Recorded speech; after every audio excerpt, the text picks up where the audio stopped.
and honor belongs to you, Lord. Heaven and earth shout, holy is our God. You are my Father, you are my Savior. You have restored me, now I belong to you. When I was lost, Lord, mercy found me. Now I am yours, Lord, I belong to you.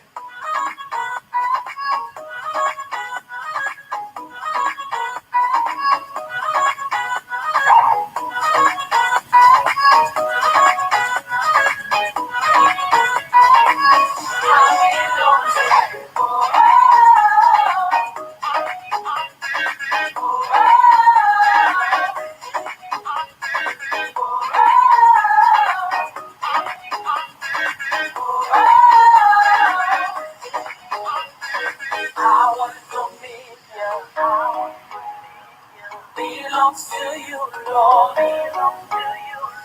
All of creation will bow before you. You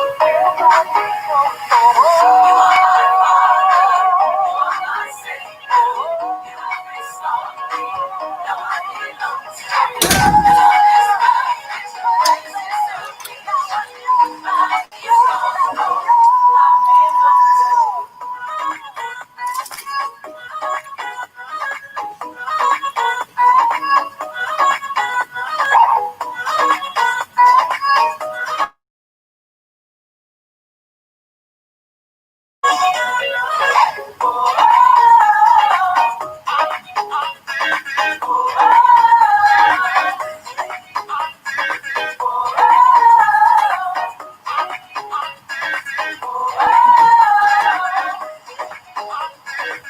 You are my Father, you are my Savior. You have restored me, now I belong to you. When I was lost, your mercy found me. Now I am yours, Lord, I belong to you. I belong to you. I belong to you. I belong to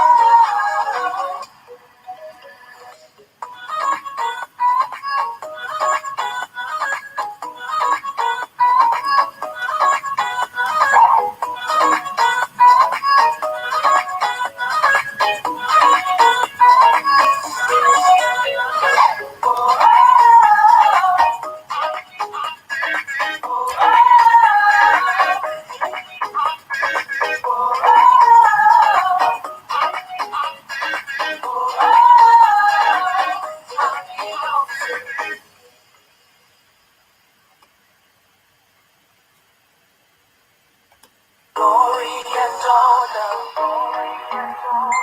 belongs to you, Lord. Heaven and earth shout, holy is our God. You are my Father, you are my Savior. You have restored me, now I belong to you. When I was lost, Lord, mercy found me. Now I am yours, Lord, I belong to you.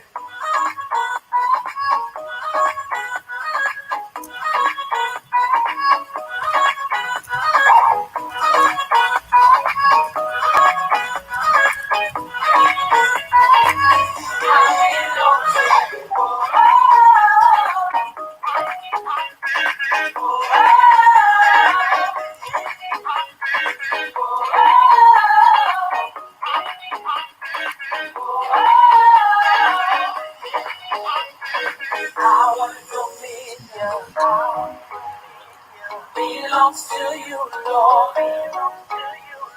All of creation will bow before you.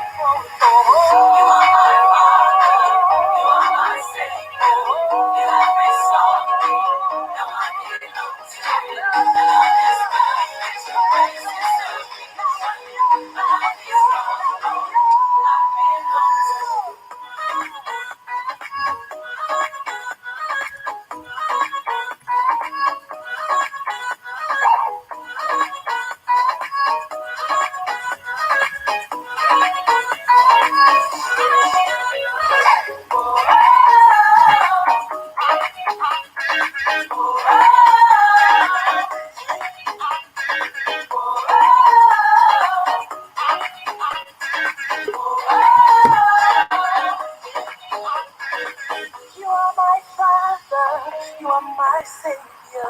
You have restored me. Now I belong to you. When I was lost, your mercy found me. Now I am yours, Lord. I belong to you. I belong to you. I belong to you. I belong to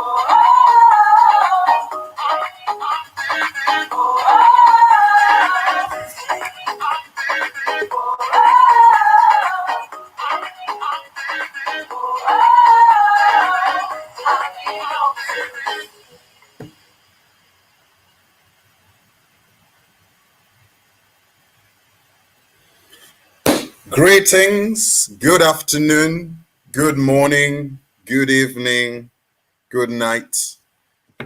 Depending on what time you're watching me right now, I just want to greet you and welcome you to the show this evening. This is Chance's Drive. We talk politics tonight, pure politics. We're talking the issues affecting our lives on a daily basis. I've said it before, and I'm going to say it in the preamble to say, whether you like it or not, politics affects us in a way. Christian, non-Christian, color, no color, it does affect our lives. Our choices, our action, it depends on our action. It depends on our choices. It does affect positively, negatively. The effects of policies that the men have done and have enacted, they do affect our lives. And I want to thank you if you've been a follower of this program. I want to thank you very much that you are with me today one more time. And I'm hoping that we're going to have an awesome time. As usual, I'm not alone. I will be quick today to welcome everyone to this platform. Let me welcome my guests as they pop in one by one. Bishop Shanks with me. Good evening, sir. Good evening, sir. How are you? How are you doing? I'm good. Somehow, I'm doing good. Somehow there was a bit of a lagging. I couldn't hear you, but now I'm able to hear you. Fantastic. Slowly, we're beginning to see those that must join in. So greetings. How is Dublin, sir? How is the city of Dublin in Ireland? Dublin is top. How about the city of Derby? How about Birmingham? Oh, yeah, Birmingham. We're good. We're doing well. Good to hear that. You know, the thing is, because I haven't been in, as much as we've been talking about lockdowns, I still have been going to work. My company is considered as key workers. And so we still have been I've still been going to the office, so it really say again. You are at the office right now? No, not at the moment. I'll be popping out in a minute. So the show I've been conducting from the office, and hence you tried to lie to the people I was watching Arsenal. Can you confess, Bishop? I wasn't lying. That's the truth. This is before the whole nation, the whole world watching you lying again. I wasn't watching Arsenal. Okay, if it was not Arsenal, then you must have been in the toilet for number 2. It's either one of the two. Anyhow, listen. It's a joy to have you all the time. It's a joy to have you. And I think God did something between us. Something amazing. Let me welcome once again to this platform. Minister Mahara, where is he gone? Is just the video is not playing. Oh, there we go. There we go. He's in. Minister Mahara, greetings. Yeah, greetings, sir. Good to see you. Good to see you. Welcome. Let's say it in the language of the politicians. Welcome, comrade. Yeah. Welcome to comrades. You say welcome to the God. So how is the USA? No, US is doing good, man. We are okay. We are very fine by God's grace, and everything seems to be progressing well. It's a political year as well, so campaign, everything, and all the shenanigans that are going on. But we thank God. God is in control. Right. Mm-hmm. Okay. Listen, I would rather we kickstart because of time. This is 5 minutes past 5.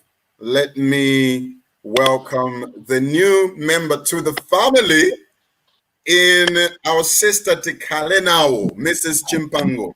Welcome. Thank you so much. Hi, everybody. Hello, Pastor How are you doing? Kaunda, Pastor Mutara, and Pastor Mahara. I'm doing just fine, thank you. Awesome. Great. Your video is a little bit. Sorry, Bishop Shanks, what do you say? I was saying good to have you on board. Exactly. Very, very welcome. Feel free. In fact, one thing I do know, Tika, is that I've thrown you into the den of lions. It's like You have. The only female among kings. But I tell you what, one thing I want you to do is be free, be you. We want to hear from the female side, your thoughts, your views. What is it that you think of what Malawi is becoming, and we're going to talk so many things. So I really desired to hear from the female side. And so I'm so happy that you could accept my invitation to be here with us tonight. Good. Yeah, now, I'm happy to be part of the panel this evening. Thank you. Beautiful. Can you hear me? I can hear you, but I think there's a bit lagging, and what is it? The brightness is not. You're not very clear, but we can see. I can see you. Don't get me wrong. I can see you, except that it's not very, very, very clear. Right. And let me. Yeah, I'll be here, but let me try to log on from another gadget as well. Please. Yeah. Let's see how that's gonna pan out. Okay. Yeah, I'll be here, but I'm trying to log on from another gadget as well. No problem. Yeah, you go ahead. You go ahead. Yes. Bishop Shanks, welcome the people. Let me give you an opportunity just to welcome the people whilst I attend to other members here. Greetings in the name of our Lord Jesus Christ and Savior, the great King, the one who was and is come the same yesterday, today, and forevermore. Yeah, we're here today. You know what we do best, discussing politics, Malawian politics. Malawi will be getting to the polls in the next 3 days, if not 4 days. Today is Friday, Saturday, Sunday, Monday. 4 days. 4 days including 3 days from tomorrow. Malawians will be voting. And so we're here to talk about that. We're here to discuss about that. And those of you that are back home, get ready to vote. Don't just go vote right. This time around, it's not just a matter of getting into that, vote booth and just drop that vote without thinking. You got to think before you cast that vote. You got to think before you put a mark on whosoever it is that you've decided to choose as the next president of our nation. Malawi is at the crossroads right now. And as Malawians, we're looking for answers. As Malawians, we're looking for somebody that can unify our country. As Malawians, we are looking for someone that will just, have a good vision for our country. Malawi is very rich. It is a landlocked country, and Malawi has got a lot of natural resources, and if we can just have a leader who can utilize these opportunities, and most of all, we have a strong human resource. Malawians are hard workers. They are not lazy people. No. Malawians are very hardworking. But we just need a leader that can shape the nation with a very good, clear vision, lead our country into a place where we can be proud of our nation. All the leaders that we have had in the past, do you know what they have done? They have given us something to eat today, and we take it, we eat it, and then we'll look for something to eat again tomorrow from them. But we want leaders that will put tools in our hands to work for ourselves and shape the future of our own families. Give us an opportunity. My God, give us an opportunity, yes, to excel. Give us an opportunity to advance. Give us an opportunity to progress. Give us an opportunity to make things better. So we're talking about a good education system. That's what we are talking about. And opportunities to work after school is finished and done. That's what we're talking about. So yeah, we're here talking politics and discussing different issues that does affect our nation. And I was just filling in for Pastor Chance. I see he's back.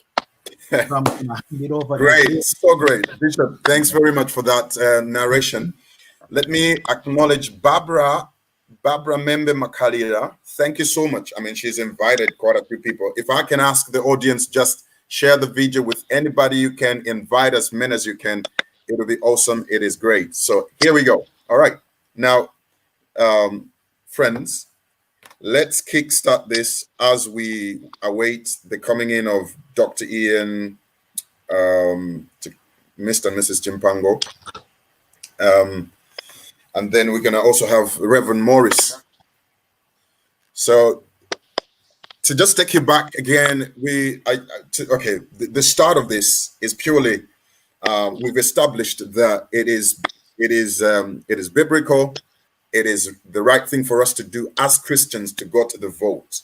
I mean, to the polls and vote.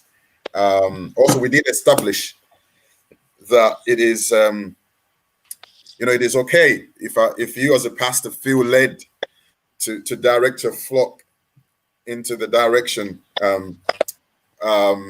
which, I mean, to say this is the person I feel that God is saying we must vote for. Not God is saying, but I feel this is the right leader or leadership that I see. I think we did establish that, and I know that, of course, Minister Mahara had a bit of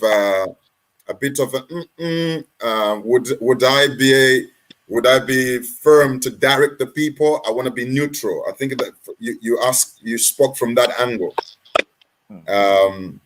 Do you want to, Minister Mahara? Do you want to just balance up this in terms of can I direct the people or can I not direct the people? Just summarize that. Yes. Thank you so much. Just like Bishop Shanks said the other day, the duty of the minister is a shepherd. So we lead people, we give people direction. Now, there's also that place where you distinguish the offices. See, Jesus was, or the word per se, it says that there are offices, and there are certain offices that we make sure that we don't contaminate it with the wild views or some other things. And in my case, I don't believe in quote unquote pragmatism, like to leave people without a decision. Okay, you have to tell people where you stand. Now, I've always said that people can come to my page, people can come on my personal space, they will see where I lean toward. I have made it open. But when I stand on that platform, I'm representing a higher calling. So I try not to put, or I don't try, or I don't attempt to put on political hats, And I say this with all the due respect. I say during the 2019 elections, right? I had two favorite pastors, Pastor Chance and Bishop Shanks. These are my best friends and good people, and I trust in the calling in the thing. But we could see that there was a dichotomy, there was a stark contrast. Pastor Chance, you were on the other side, and you were affectionately and throwing, prophecy in the mix. Bishop Shanks, the same way. And now when things go the other side, we kind of like leave people in a place where they are lost. When when men of God or pastors or bishops and apostles start, getting drowned into that space, it also creates another problem for us now to unify the body, because our bigger calling is not just into one space, but it's a higher calling. And so I have no problems with like what Bishop Shanks has always been very clear, lucidly clear in his direction in leading other people by telling them where he is at. And I've done it, but I do it differently. That's what I just wanted to say. Perfect. I mean, like, I think it's self-explanatory, and we don't need to go much into that one. I think we came to balance it up in that sense that, feel free. And, for me, I think at the end of the day, again, it's down to the conscience of the man of God. Are you doing this just to please the flock, or are you doing this as led by the Spirit to say, I think, the flock needs guidance in this way. So it's that's the both sides of, I think, the beauty of what God has done among us is how we come in with the good news, if you like, and direction. This is that's really what we talked about. Now, quickly, if I may say that, let's just jump onto some of these things. I don't know what is happening with the other team, but I hope they will be on time for this. But let's jump into this quickly, because Bishop Shanks has to pop out at some point. One of the things that I really want us to talk about today is this phrase I have found: recycled politics or recycled politician. Like today I said, we're going to go all out to talk about, the stuff, especially that's happening on the ground, bearing in mind that it's Tuesday. Okay. Some people down on the ground have been told otherwise. I hear some people were told my election, Sachitika, they will happen on the 2nd of July, which is a total lie. Okay. But let's go into this one straight away. Recycled politician. I mean, guys, anyone who want to jump into this, ever heard of that phrase, recycled politics, and what it means, and how can we deal with this? How do we deal with this? Whoever comes into power, surely, I think, let me not start it. What is recycled politician or a recycled politics? Bishop Shanks or Minister Mahara, anyone can start, please. I guess it depends on the context. Right. Which side are you looking at? You're talking about one politician moving from this end to that end, or right, you're talking about a leader coming into power and putting into positions of authority the very same people that failed the first time, or they are failed somewhere else, and you bring them into power. So I think it's so I'm looking for any other angle you come from, really. I think it speaks from all sides. So it's either a politician jumping from one party to the other, or the leaders being recycled from that party to this party and all that stuff.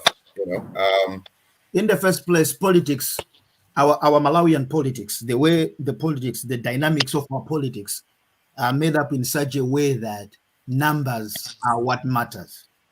Right. And that's one of the things that has led to this term, recycled politicians, where this particular leader or a particular president, like for example, let's just take an example of Pastor Laz, where he would work with some politicians who are coming from another party because he's looking for numbers and he knows those people have numbers. And you bring them into the fold just to make sure that you garner the numbers that you're looking for, and at the end of the day, win an election. Okay, I would say, as it all boils down to leadership, in my opinion. And what I'm going to say on that is, a leader is the one who has the vision for the country, the vision for the nation. and you must always be careful as to who you bring along. And that takes a lot of wisdom as well. The reason why I'm using that word wisdom, there are certain people that you just bring them in to take you to a certain place. And then when it comes to that which matters, the time to lead the nation, you are now the president. It is good to choose leaders not based on what they have done, but based on what they can deliver. Right. Because at the end of the people, you will be judged by, as a leader, you will be judged by what you have done. After 5 years, people will look at you and people will look at your performance. If a recycled politician comes and he's a performer and he doesn't have any bad reputation in terms of corruption and all that kind of stuff, and you know they can deliver, probably they have left this other party because they want to serve in the other party. You know, I don't have a problem with that for as long as they are there for a good cause. But we know there are those that would come just because they want to find a safe haven. They want to find a place where they can, they know that they are protected. They will help you so that when you get into power, they are protected from being prosecuted.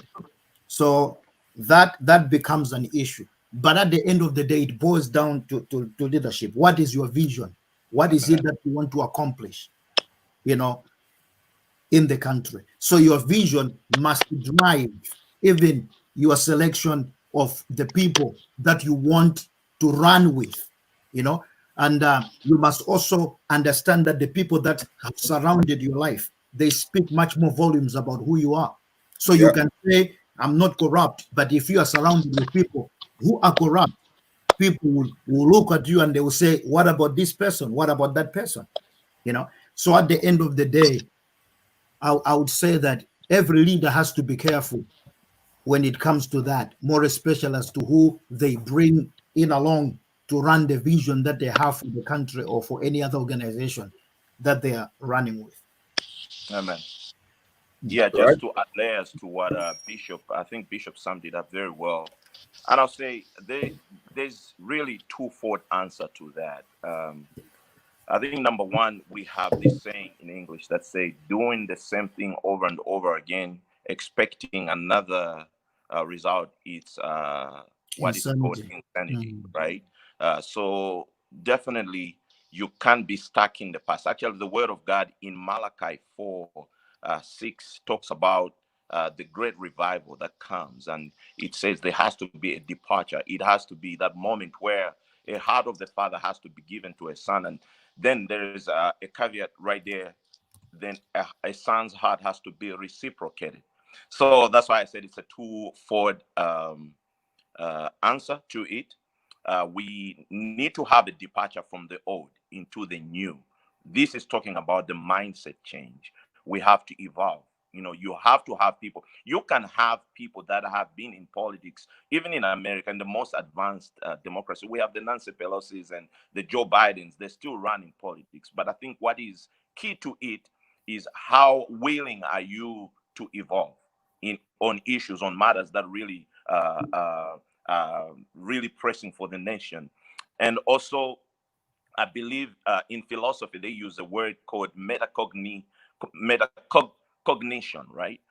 Meaning that there is an experience that comes with just experiencing, being the expertise that builds when you have been on that task for some time. So we need both. But I think what is needed is a departure from the old thinking, because, you know, the word of God says you cannot put new wine in the old skins. They'll burst. So you have to shift. You have to have a paradigm shift of some sort and accommodate what is coming, because the world is keeping on evolving.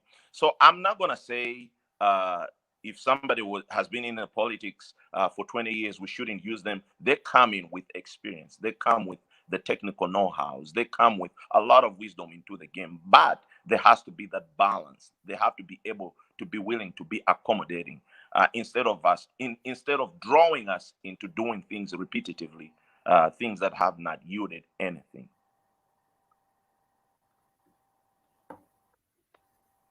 Amen. All right. Yeah. Listen, you guys, the points that you've raised, very, very vital in terms of, because to some extent, I must be honest with you, we do talk with people outside church, not outside church. Okay, I do have people that are passionate to see change on the ground, and when they see or they hear this one has moved from here to there, there's always question marks, and I think that's where I really wanted us, you as men of God, to highlight. I think there's a bit of, I would say maybe it's mixed with unforgiving them for the atrocities that were done on the other end. When they were probably in government, if somebody was in government and was messing about in there. Okay, so that's a very good question I would say to you. Somebody in government messing about, but all of a sudden has a change of heart. He sees that this team over here is going to take the next government, and he jumps on it. This, to me, to some extent, it gives, like you said, I think Bishop Shank is talking about, people will remember your leadership style and, and the decisions you make in your tenure. But this is a difficult moment for even any leader, where somebody jumps over who actually misbehaved in that other place. Should there be a no-nonsense approach, of, we're not just gonna, get you on board. If you did something wrong, you're gonna have to face justice, isn't it? Yeah, but at the area statement that I made was, politics is a game of numbers.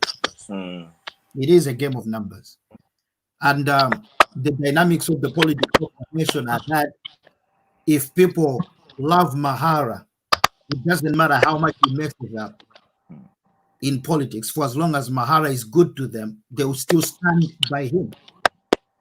So if Mahara leaves and joins my party, for example, he's not coming alone. He's coming with all these people that loves him, and these people will follow him everywhere he goes. Amen. So at the end of the day, that's where I said the wisdom of a leader comes in there. Yes. That's where wisdom has to be applied. Because in the first place, Dr. Laz, even Peter, they are looking for someone who can make them cross over the line. 50 plus 1 is not a joke. And if Shanks has got 1,000 people behind him who loves him, who do anything to make sure that he gets to the top.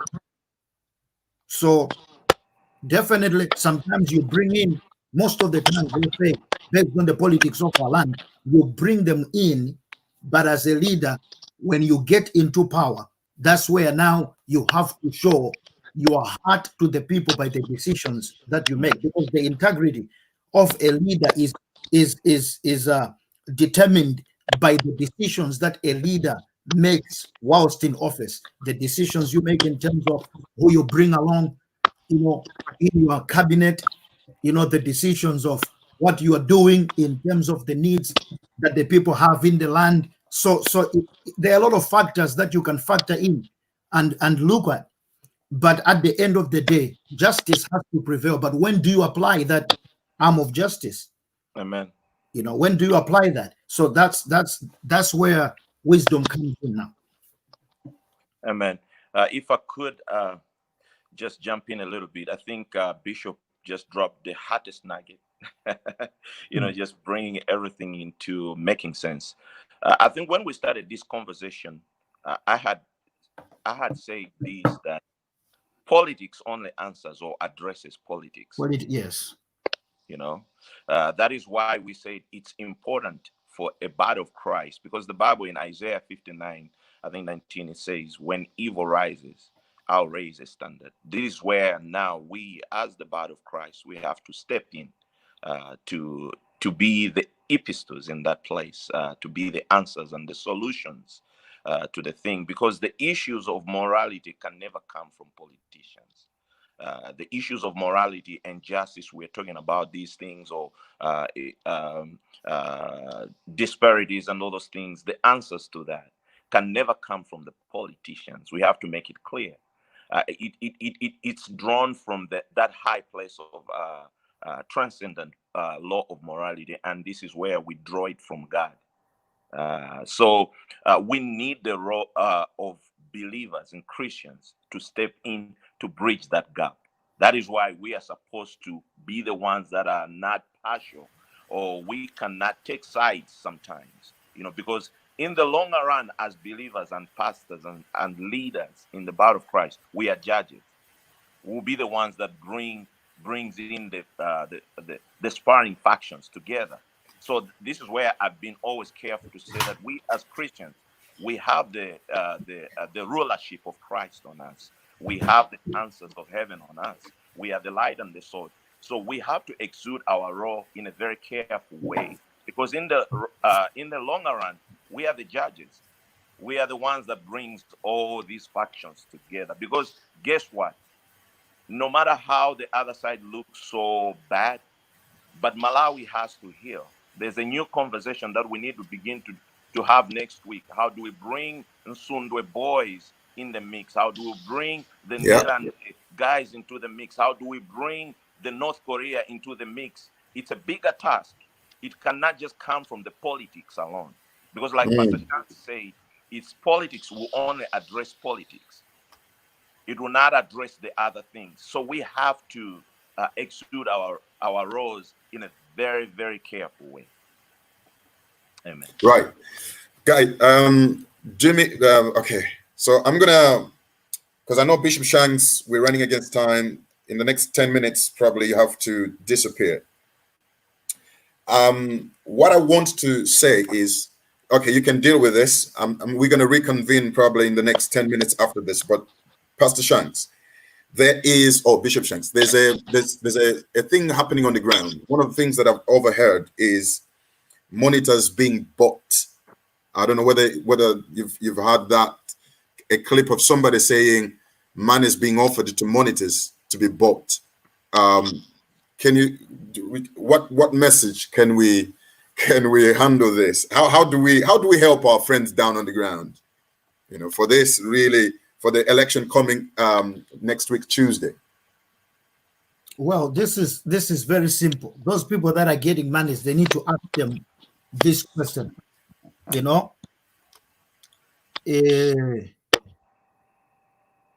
Whatever monies they are getting, they should always ask themselves this question: how far are they going to go, or how far can they eat that money? In just the direct translation. And they should also look at the future of their lives and that of their children.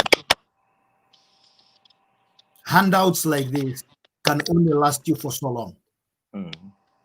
But you must think about something that will last you forever. We must think future. We must not just think about now.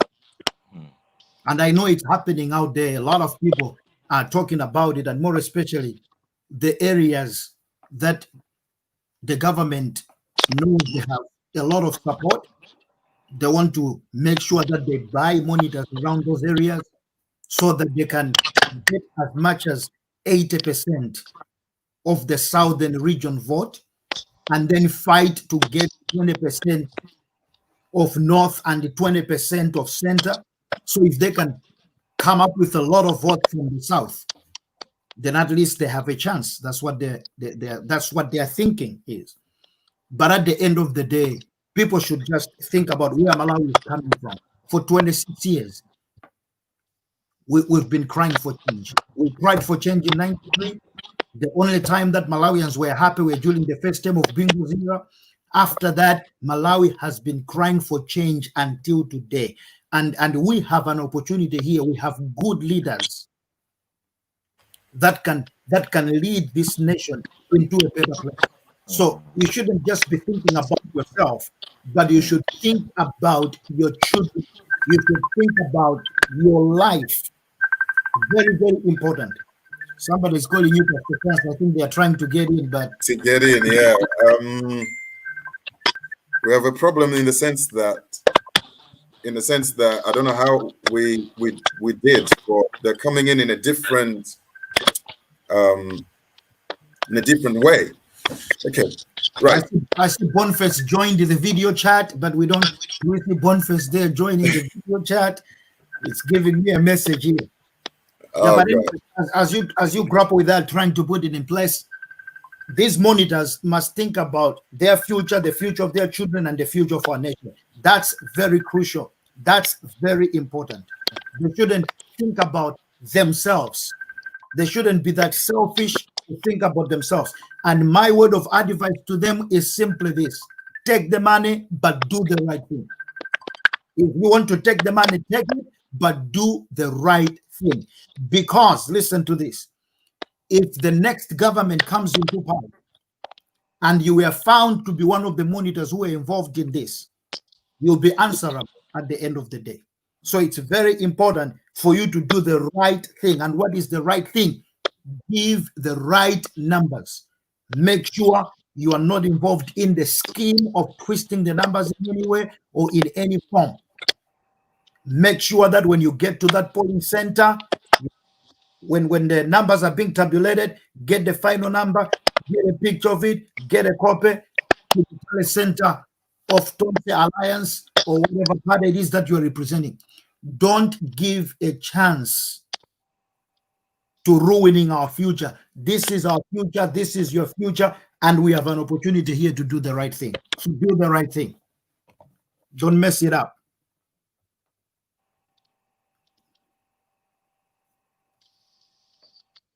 We can't hear you, Pastor Chance. Right. Minister Mahara, Yes. what do you have to say or to add on what Bishop Shanks has just said? We have people that have, said about the top guys calling them and says, offering them 2 meals plus. I mean, Yeah, Bishop Shanks, what you've rallied is very powerful, but what do you answer? What do you answer to that?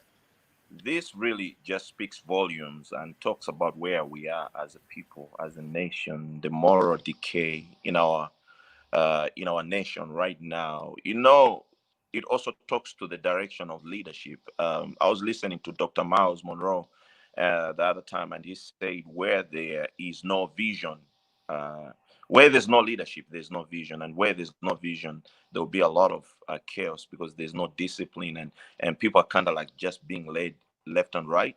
And quite understandably, some of these people are pushed into some of the tough places because they're thinking what we have known for the past decades is, even if we try to play it right, uh, we know corruption is rampant, and things will not change. So maybe probably let me just get it for me and my family. But my plea to everybody, my heart to heart, to each and everyone who's watching or they are hearing this, we are saying, I think Jesus has demonstrated more than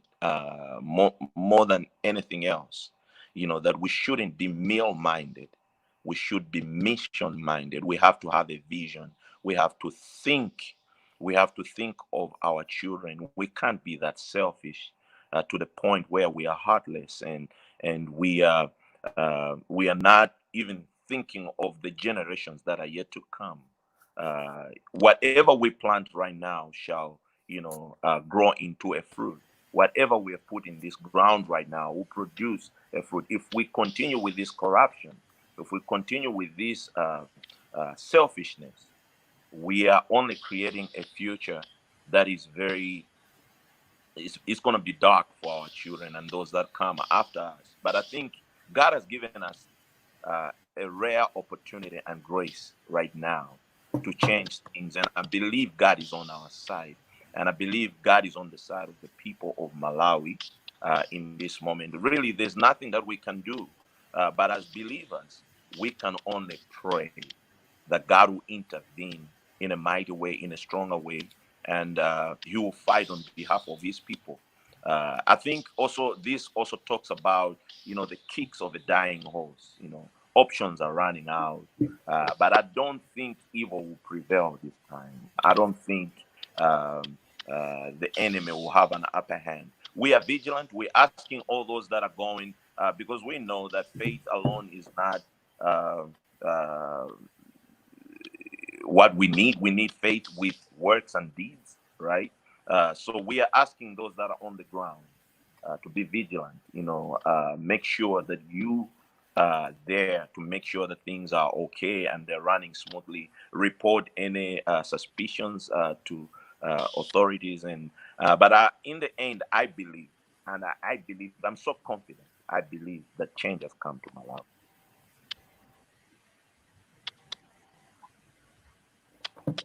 Okay. Listen, I think the reason I brought up this topic is I gotta go, guys. okay. All Yeah. right. Do you wanna say okay? The last thing that we're gonna all do is a last message from you, Bishop, to the people on the ground. Your passionate Right. 1 minute, 2 minute say.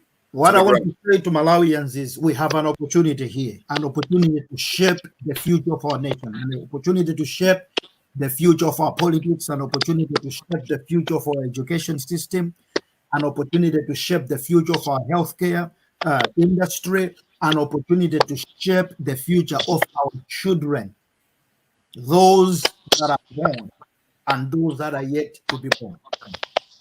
This is a rare opportunity. What Malawi is facing today has never happened before in the history of our country.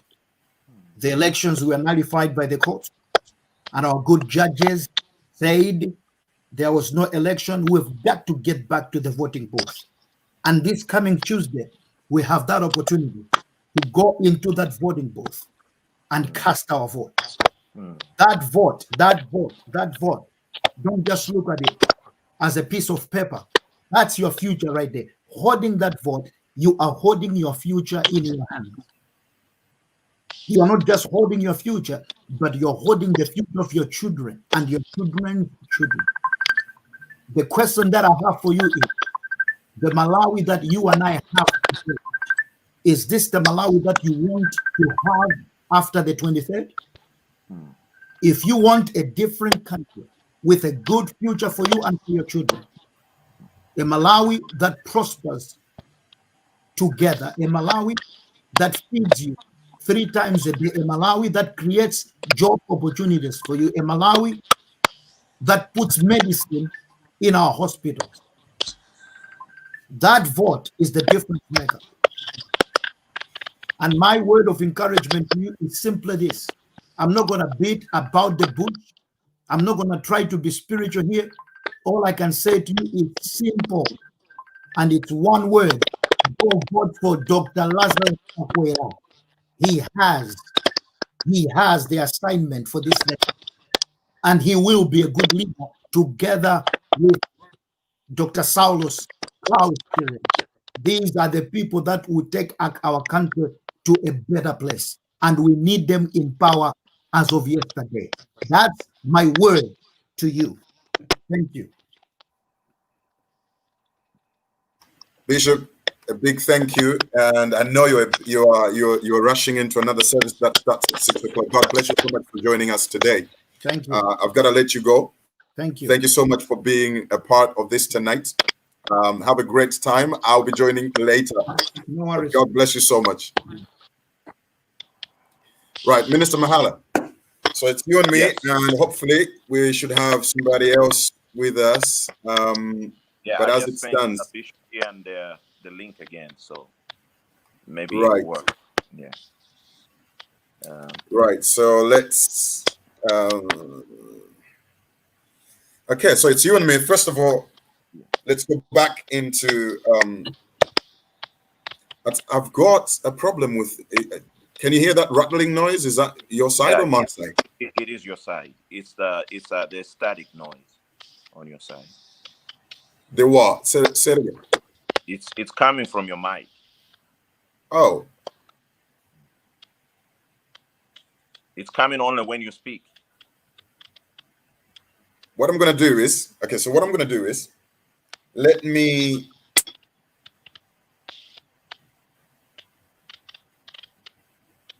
but I think I know what it is. Because I've invited, the guests, so probably because they're trying to enter via the different links. But anyway, audience, apologies for all this. We're trying to, let me do it this way. Let me try, Minister Mahara, let me try and kill off this one. I'm going to bring you back in. I'm going to send you a different link again. All right. Thank you. Let me just We remove only you. have And then, 10 minutes to go, though, I think, right? No? Oh, no. We're going to have to take a bit more into 6 o'clock. Yeah. Oh. So I'll have to bring you back on. All right. Okay. Thank you. Yeah. Right. First of all, a big apology to our audience. I will try and bring everyone back in. Please bear with me as I do this. Now, meanwhile, let me bring you back with let me bring you back with our dear sister Matamando. We had a song that she was playing, "I Belong to You" by Matamando, and while I am trying to be see at the moment I am the sound engineer. Okay, so let's. Belongs to you, Lord. Heaven and earth shouts. Holy is our God. You are my Father. You are my Savior. You have restored me. Now I belong to you. When I was lost, Lord, mercy found me. Now I am yours, Lord. I belong to you.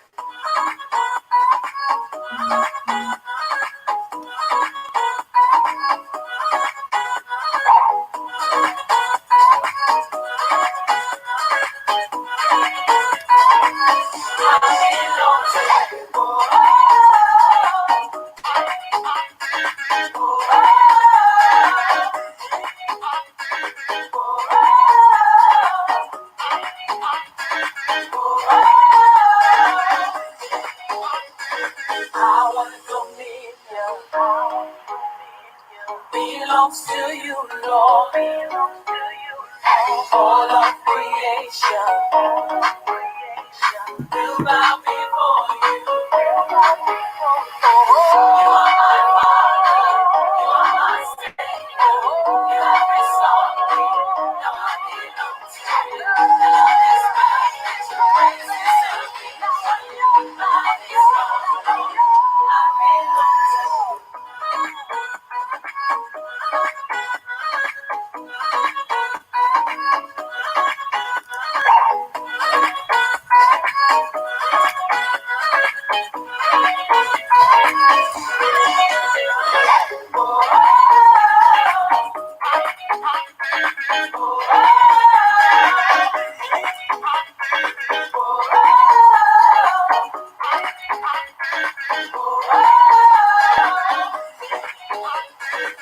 You are my Father, you are my Savior.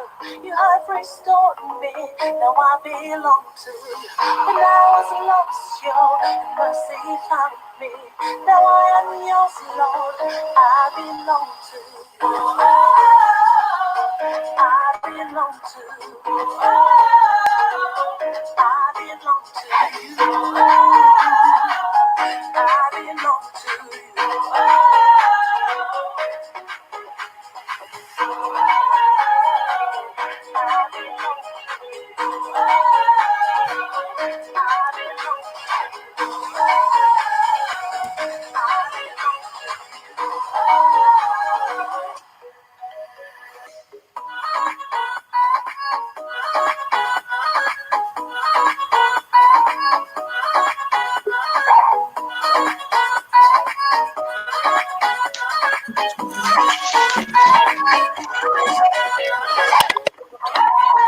Okay, I think.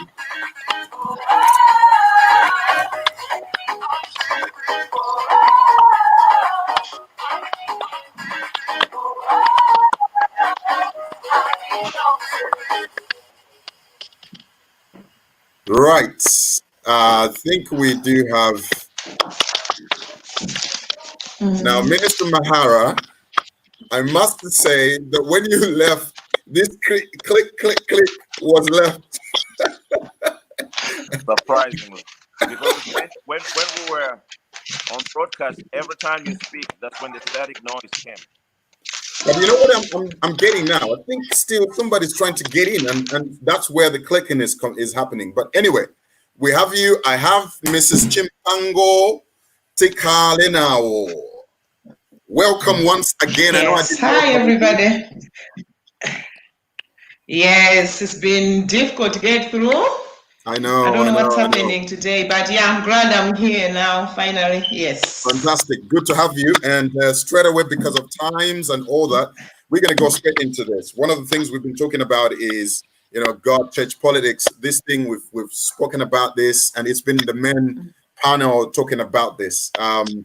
Do you want to add anything in terms of God, church, and politics? We've been saying that. I think over the years we have this note where, as a Christian, I'm not really bothered. I don't know, in your view, and the other question has been, do we really need God in politics? So this one, I'm going to make you microwave it 2 minutes, because I really have some questions for you as our female panelist on this broadcast. So 2 minutes, sum it up. God, church, politics. What's your view? Right. My view is yes. I think as church, either as a church, as a body, or as children of God individually, yes, we need to take fully participation in what's going on in our world.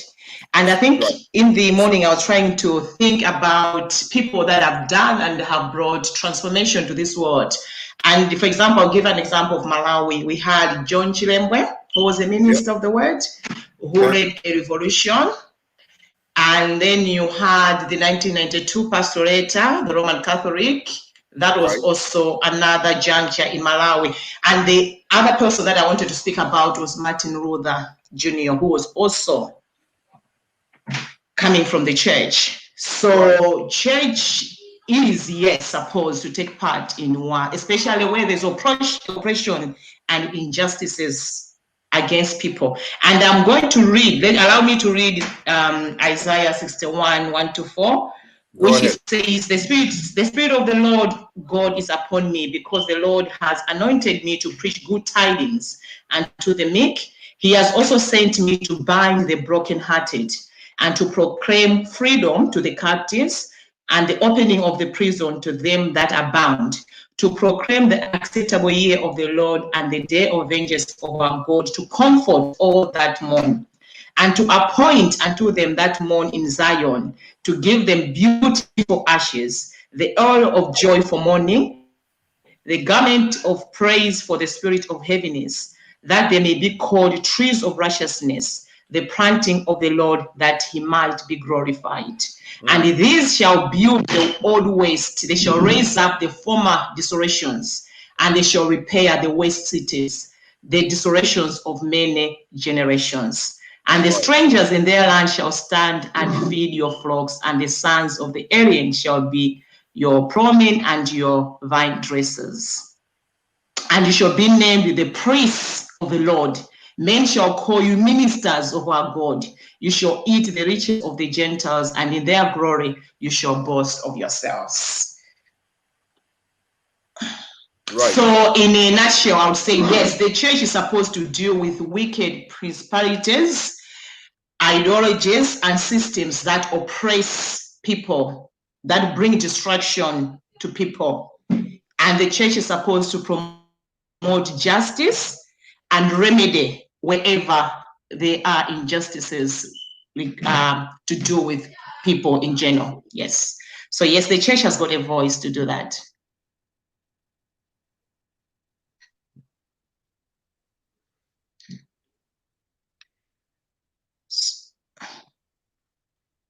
You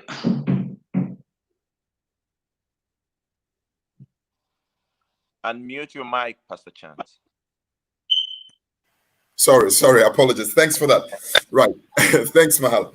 Okay, so one of the things that we brought you in also that I really want you to be frank with us, Madam Tikale, is the role of a woman in change, you know? Do you see it? Do we have a representation in politics nowadays as women? Do you think we're doing enough? And what is it that probably the next leaders that aspire to be our president can do? To really involve, to get women involved, because I think I wouldn't be lying to say I think women have been on the sidelines a bit. Yeah. I know we had Dr. Joyce in was that 2014? no 2020, towards the end of the reign of 2014. But in general, we've had a problem. Women being acknowledged and given the front seat to be able to drive this thing. Do you think we have a representation today? Is there anything that probably could be done in a different way, in your view? Are you represented? I would say, I think looking at the world over, I think we've made strides in the right direction. And now when we talk about Malawi, our democracy is still young. We are still learning. And having a female president in Dr. Joyce Banda, that was a great and I think a monumental period in Malawi, though she was only there for 2 years. But I would think we are still making progress. But I think as men, you need to provide conducive involvements for women, especially because I would talk about Malawi. That there are so many women in Malawi who maybe would want to participate in politics. Not only just participation, but they want to contribute to the building of Malawi as a whole. And I think men and women look at issues differently. And for us to have a balanced progress, a balanced development in any country, you need the voice of a woman as well on the table. So I think we need, whichever government comes into power next week in Malawi, they need to put steps and to take deliberate steps towards being inclusive in terms of allowing women, but also giving women the platform, but also empowering them that they can do and become all that they were created to do. I think when we have that such a balance, we'll see our country moving and progressing and attending to the needs of both women and men at the same time. Because as I said, there's something that a woman brings to the table that men cannot bring. The way a woman perceives things, the way a woman does things is different from men. So we need to bring more and more women, empower them, and help them to bring out everything that God has put inside of them, so they can also participate in the building of our country. Right. Okay. Minister Mahara. Yes. I know that the question is still the same. Do you think we've done enough? And I think in what she has articulated, do you think you can add anything there? I might be a little bit biased. Before you come in, Dr. Ian, welcome. Sorry for the many things that were happening. Apologies. I think we overloaded apparently we're meant to be just 6. So I think we were more than that, but apologies for that. Anyway, Minister Mahara, go ahead. Yes, I'm a little bit biased. I'm a father to a young girl. Right. So that's my heart. That's Okay. my heart. And I think we as a nation, as Malawians, we haven't done enough to create a platform. When they were talking about the quota system, which I was vocal about, quota system. But one of the things that I thought we should also revisit is to create a form of an affirmative action, right? Where a girl child should be empowered. It's a justice issue. It's an economic issue. It's the most important thing that we have to look into. Our girls haven't been given that chance to thrive or to flourish back home. There's so many things that are unfair. A young girl in Malawi does a lot of chores in the home, and I'm not talking about the urban girls, but I'm talking for a typical girl in the village. What we see most of the times here, most of us that are here on the social media, we have people in the cities, in the towns, so the dynamics could be a little bit different. But when you go into the village, I was raised in the rural place. I was in Mzimba where I grew up, so I know that there are some. There was not a fair balance when it comes to educating a girl child. as compared to the priority that we give a boy child back home, because basically there was this notion that, oh, you'll be taken, you'll go to your husbands and all those kind of things. But we have to educate, we have to put more emphasis on the man. So I feel, and I'm appealing, I think I once spoke directly to Dr. Jaquera when I had a meeting with him when he was here. And I think I voiced it out that one of the things that we could really look into, at that time there was a lot of talk of the quota system and all those things. And I said, I think maybe one way to look into it is to look at the socio-economic welfare of others, and look at the girl child.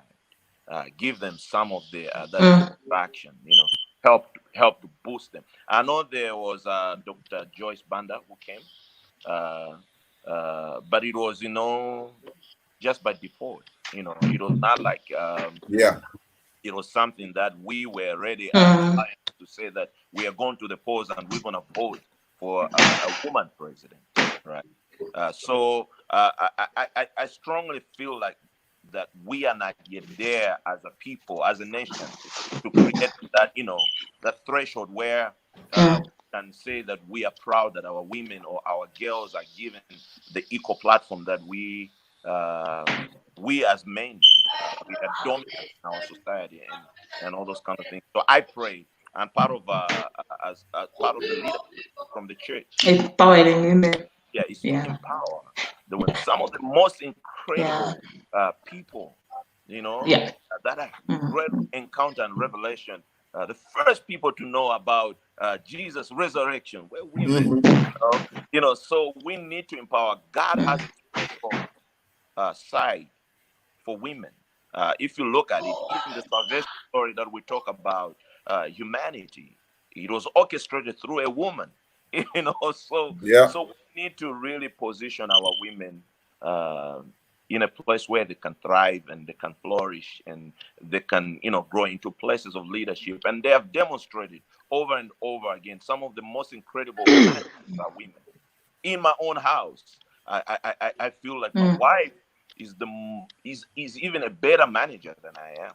So I know what I'm talking about. If we give them a platform to thrive, I think our nation could really change. I can just add to this. If you look at even the time of Dr. Joyce Banda, yes, there was that dark side of the country.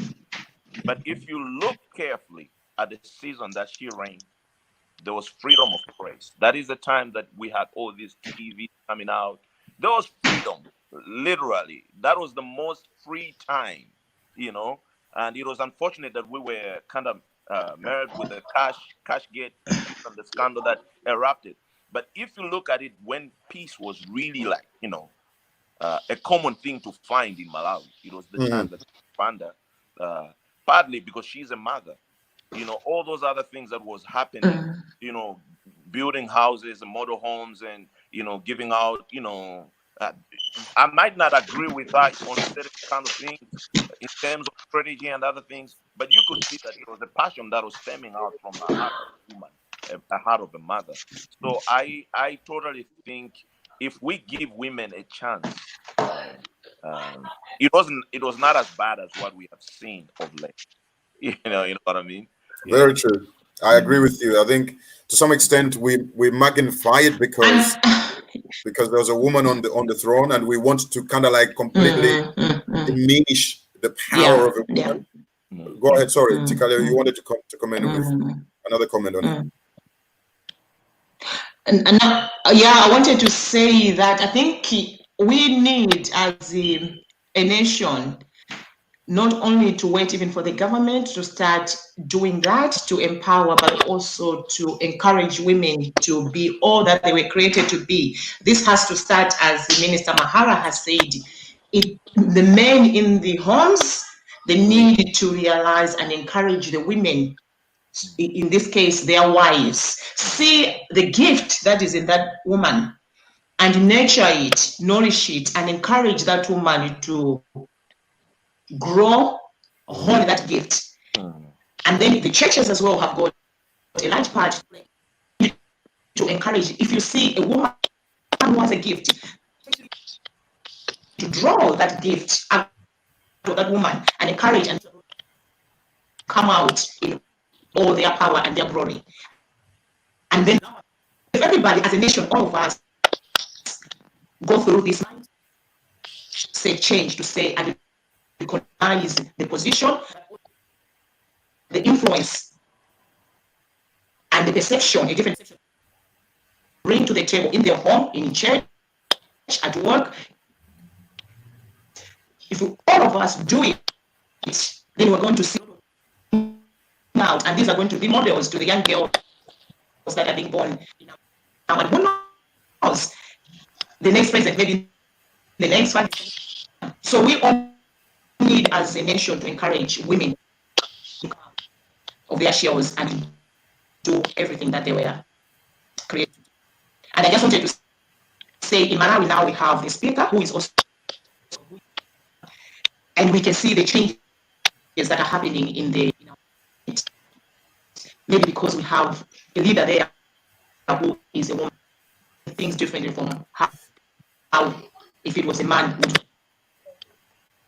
On the same note, So we need a lot of that in my. Mrs. Chimpango, on the same note, to be honest with you, I'm impressed with this speaker woman. Very much impressed. I hope my fellow men of God will agree with me. I mean, I have been impressed by Gotani, Hara, her name, whatever her name is. But listen, she is fantastic. And you can tell she's a lion. She's a lioness when she stands up there amongst these, you know, the domination of wolves, of lions, if you like. But what a leader in Gotani Hara, you know, the lady. It's amazing, and I think it's having the opportunity to release, you know, and give, you know, respect the giftings that we have, that then we begin to see the blessing out of it. And so I think that is, I like what you touched there. That's a very powerful point. Let me bring in Dr. Ian. You know, just come in with whatever you've heard. Sorry once again, but bring in, what do you think? Have we done enough to empower women? Please be mindful of time, but I want you to come in, give your input. Have we done enough to empower women? And do we concur with Minister Mahara and Tikali now? I think we are dealing with a very serious issue here of culture, tradition, and perceptions. Yeah. Where we are coming from, I think the leadership of the political drive were strong men that were culturally bred. They never saw the need of a woman until a few years ago. Now, it is the responsibility of the church to start shaping the Christian culture and the political drive in our people, such as entrepreneurship. And if we can begin to promote our people and give them direction as a church and as families in our homes, we will have shaped a great destiny for our people. Women were regarded as second class, which was a very wrong approach to life. We forgot that they were created in the exact image of man. And as such, women have a role to play. If you go back in history, God has used women. Women have brought change, and women have given birth to democratic leaders. And women have shaped leaders. David owes it to his mother. Moses owes it to his mother. Yeah. These were great women that shaped the destinies of their children. So as Christian people, we've had very wrong perception on politics. And we've never wanted our children, especially a girl child, to be in the front of politics. We looked at politics as a dirty game, demonic, something of the devil. But I thank God that the minds and the eyes of people are opening up. They can now see the brightness and the role of women in society, and how they can be involved and how they can be part of the shaping of the church. As Minister Mahara said, it was the women that first witnessed the resurrection of Jesus. You know, it took God to raise a woman to preserve a deliverer in the land of Egypt. It took a woman to preserve a deliverer, a savior of the world, Jesus himself, and serve him in Egypt. Amen. Women have a crucial role to play, and especially now. If we leave them outside, we are killing them. They have a voice. They have a key. I love and I respect the Apostle Paul because he recognized women in ministry. He actually called them my fellow laborers. He didn't look at women as outsiders or inferior. He called Phoebe, he called Eunice as his fellow laborers. Yeah. Why? He looked at them as equal partners in the gospel. The thing we've not borrowed from. We've looked at women as inferior. This is why some churches won't even allow a woman to stand on the podium and make a statement. Why? Because they've looked at them as inferior. But it is the role of the church to begin to encourage believers that we promote the girl child. Yeah. And we lift them up from our homes to the pulpit, to the political podium, everywhere. We must shape. The right of women in society is 100% needed and shared. We have given them 10% and we've taken the monopoly of 90%. And this is why we step on them easily. When Dr. Joyce Banda came into power, I was of the view that she's going to promote the views of the women, being a woman. And I anticipated, and I was thinking maybe in a 5-year tenure, as she was now going to campaign, when she comes back, she'll indeed bring a different culture that looks at women and promotes women and balance up these things, because women are needed. Women will always bring checks and balances, and women will always challenge certain ideologies that are not right. So we need women in the church. We need women in our political societies. Wow. They have a part and a role to play in our democratic development of our country. We can't leave them out. They have a role to play, and they have a part to share, and we need them. Glory to God. Amen. I'll be running off. I gotta go to another meeting. But wow. I'm glad I was here and I gave a few thoughts, and thank God for my friend Minister Mahara there, and amazing. meeting a new friend, Tikala Chimpango. Yes. And it was beautiful. Oh yeah. Thank you so much, Dr. Ian. Thank you. All right. Thank you, guys. Yeah. See you again. Right. So thank you. Guys, we will continue to talk about this. We have to go to spill over because of that. So you touched, Tikalina, you touched a notch at the end, which I kind of like cemented a little bit in terms of Gotani Harap coming into the political leading the masses in parliament. But to some extent, some men will be critical in the sense that there was another chair that was affected badly. Should we say that this is just equal in the sense that even if it is a male can also fall flat, in terms of, maybe some people would say that maybe women are more soft, that probably they could easily be manipulated by by those people, let's put it this way, by the mafias, the people that just manipulate truth. This morning, in fact, before you come in, this morning I was praying with Pastor Zach Kawalala, and he was talking about certain scriptures, talking about, let's pray that the wicked will not manipulate the righteous or the people that are doing it right. Now, what my question is it not, because the Bible says, treat women as weaker vessels, right? But so somebody would argue and say, to put a woman in front is putting a weaker vessel, that she can easily be manipulated and things could turn very badly. What is your defense, Mrs. Chimpango?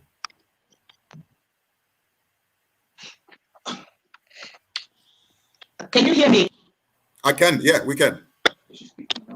Can you hear me? I can. Yeah. You can. Is the question asking manipulation in terms of Now wait. to do what is Wait. I think you need to disconnect the microphone, because earlier I think I could be, but now you put in the headphones. It's completely killing your intermittent thing. So I need to try and speak without the headphones. the headphones. Okay.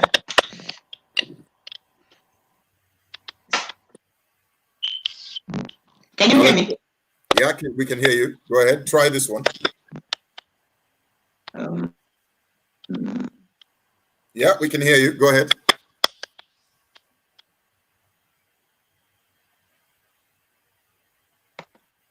Can you hear me?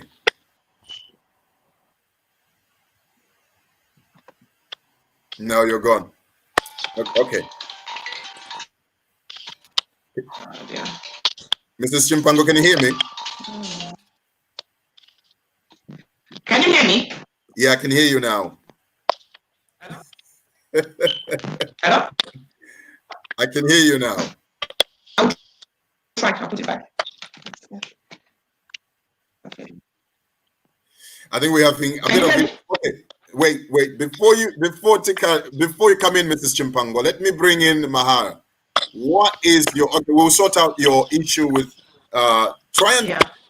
To be honest, I don't know what the problem is, but we can hardly hear you. You're intermittent in terms of there's a bit of a disconnect. Let's try and sort that out, Minister Mahara.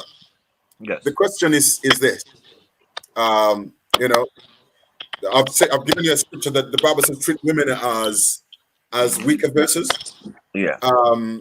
Somebody would argue and say to put a woman in front would actually putting a weaker vessel. How do you balance it? How do you challenge or correct that mentality? No, I think interpreting the Bible in such a way to be an error. Also, in the Bible, right, you have to find the right humanity, or you have to understand to whom it's written.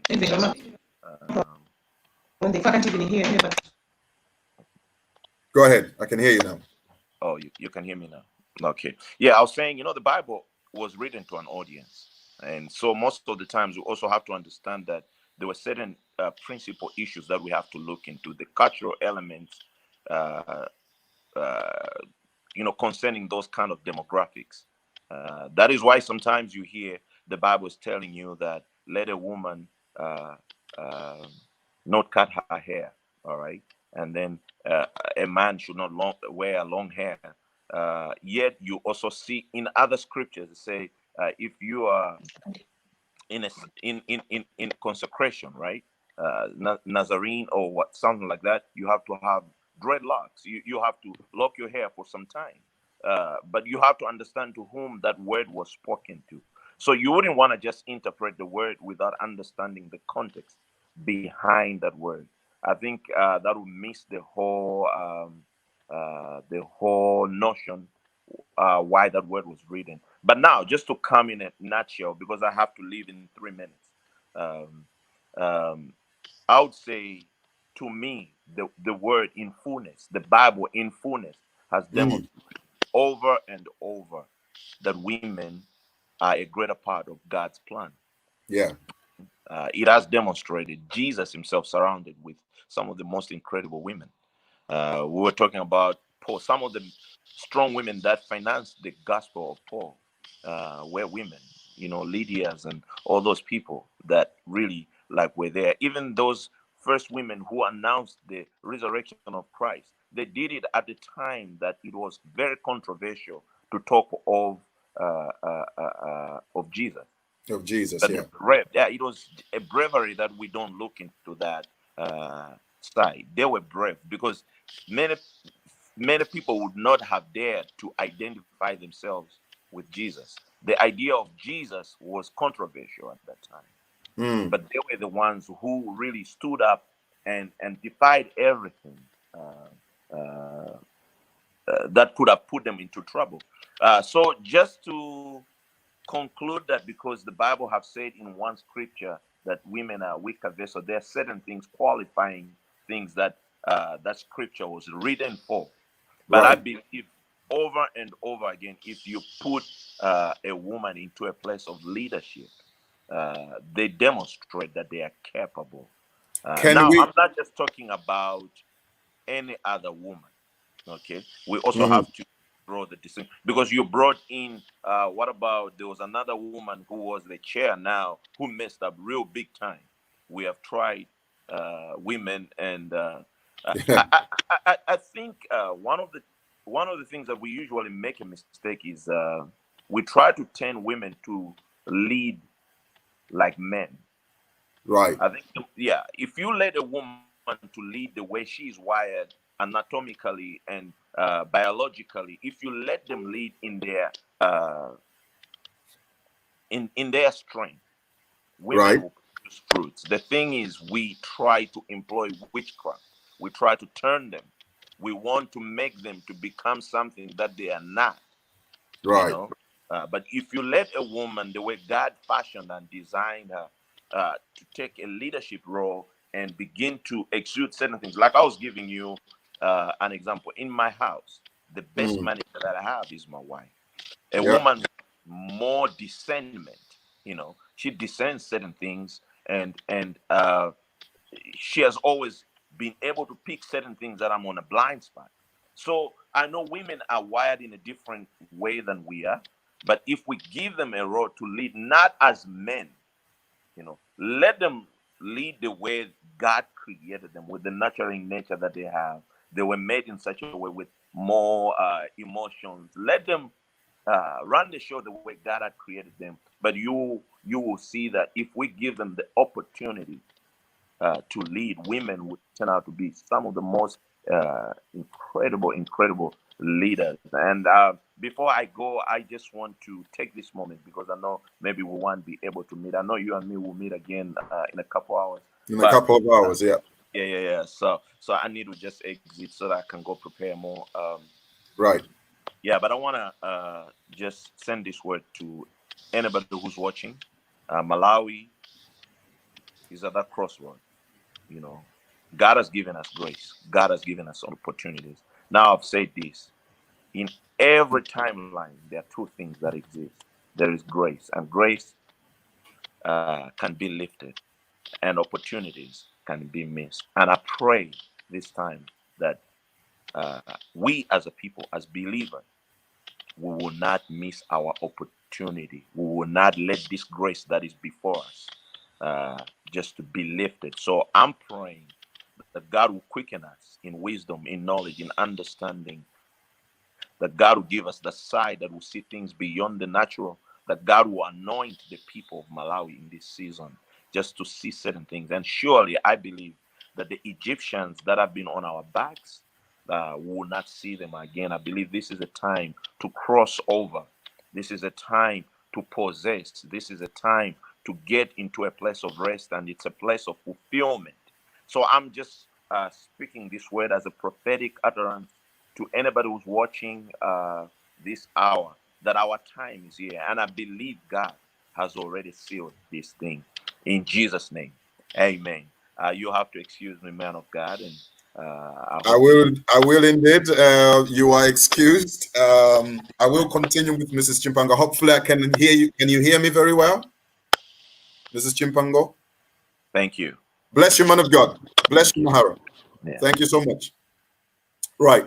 So it's you and me. Let's deal with this in the next probably 10 minutes. I'm going to give you that opportunity to analyze more some of the things that we've spoken about in your own view, probably in your own view. Okay, so we've come to the understanding. I think there misconceptions have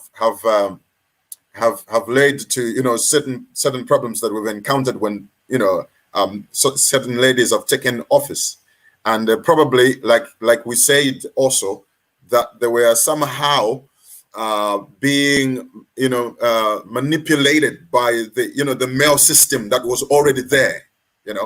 There's a kind of a backbone of a male system that when the woman was put in charge, she is having to deal with so much trouble to maneuver this thing.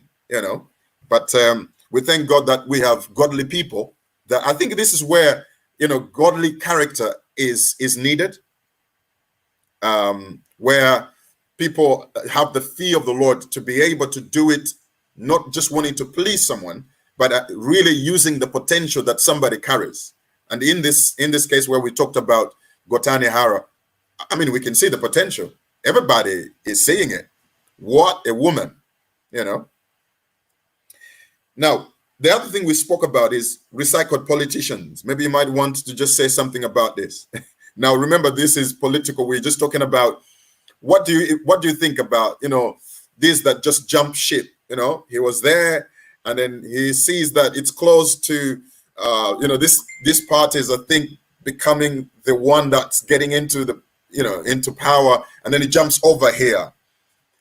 What's your view about recycled politics or recycled politicians, Mrs. Chimpango?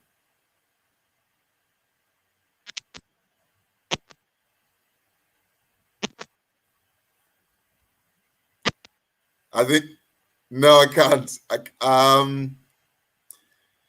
Right. To be honest, I tried. Let me see.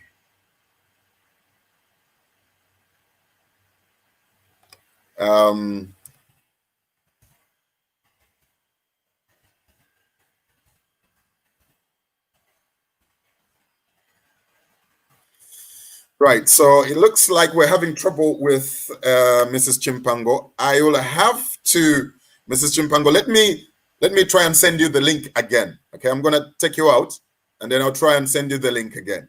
All right, in a minute. Right, people, remember once again, I'll be finishing very soon, but allow me just to try and send the link again to Mrs. Chimpango. We're just dealing with the case of where of recycled politicians that the men of God spoke about, and we want to hear from the male side. Now, in meantime, have a listen to this again. Glory and honor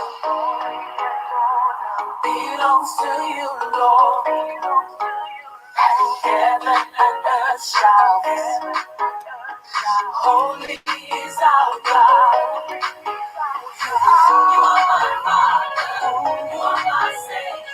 You have restored me. Now I belong to you. When I was lost, Lord, mercy found me. Now I am yours, Lord. I belong to you.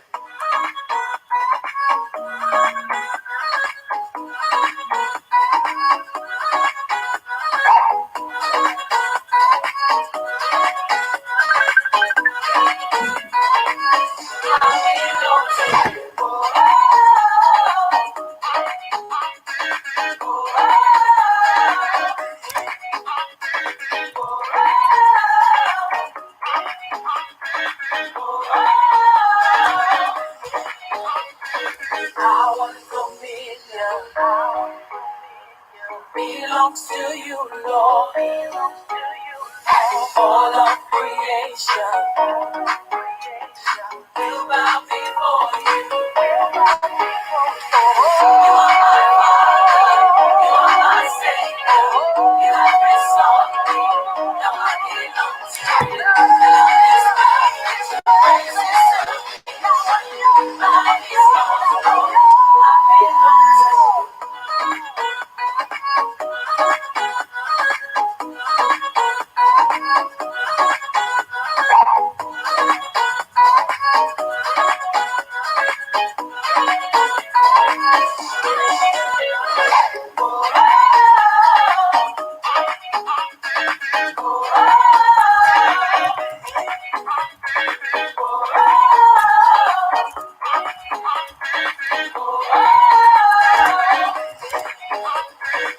You are my Father, you are my Savior.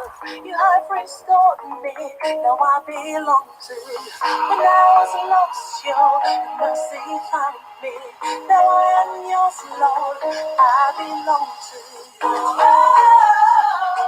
I belong to you. I belong to you. I belong to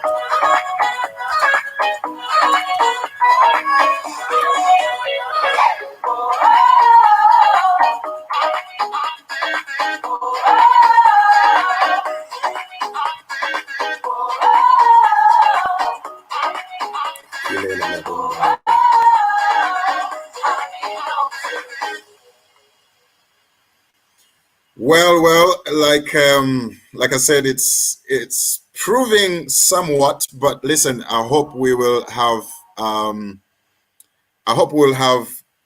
Tekalena back in tune with the clear picture and a clear voice.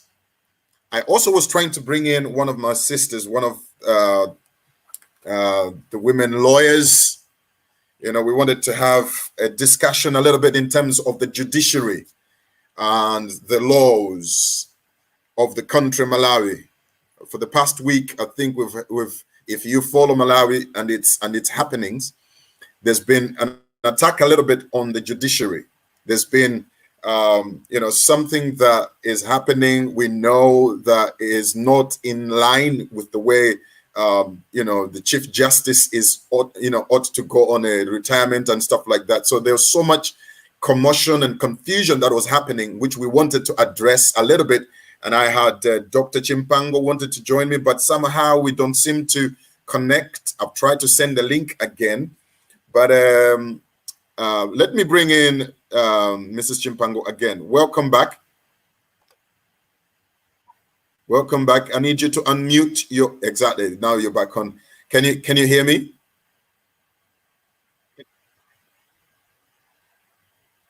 No. No. Oh God. You know what? Let me tell you something else. Before we started, I really felt a moving in my spirit to pray, and I've been praying about it. I did not know that. I think it was to do with this. Surely something was happening, and God wanted me to arrest certain things. It looks like I've lost you again. I can't hear you at all now. But listen, I will have to make a special one. You need to join me. You need to join me. What are you using? A laptop or a mobile? Are you using a laptop or a mobile? Okay, laptop. So I'll talk to you. I'll talk to you later. But for now, let me bring in my sister. Tekalena, you might just be there. Just stay there. Let's enjoy. Okay, I might not be able to hear you, Tika, but let's bring in my sister, Ellen. Sister Ellen. Wow. Can you hear me very loud and clear? Yes, Pastor, I can hear you. Can you hear And me? you're loud and clear. And for some reason, I can't hear Tikale now somehow, but I think I'll have to talk with her later. Tikale now, you can be here still. I want quickly, Ellen. I don't know what was the problem, but here we go. Okay. One of the things that has happened, and I'm not giving you much to talk about because I know you've got another program to attend to. One of the things that we've seen rising, that just popped up, is the executive arm of government trying to control the judiciary and dictate what ought to happen.